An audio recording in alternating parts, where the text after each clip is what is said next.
I'm under the height of the council, so I told the council guy to come out and measure it. Yeah, double check. I do It things is- by the council and by the rules, so I got no problem. You can check it. So that's out. what happens here, honey.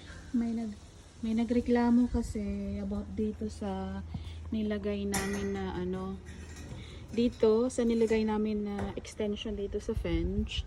May nagreklamo itong kabilang bahay na may 3 pusa. Kung bakit namin nilagay yan, dahil yung pusa nila is tumatai sa garden ko. May mga vegetables ako. Kita mo naman yan. 'Di ba nung summer ang ganda ng tanim ko? Kasi summer nga. So, maganda magtanim kapag summer. So, yung pusa, tumatai po siya dito sa aking lupa. Wala sa hygiene kasi 'di ba may mga ano tayo. May mga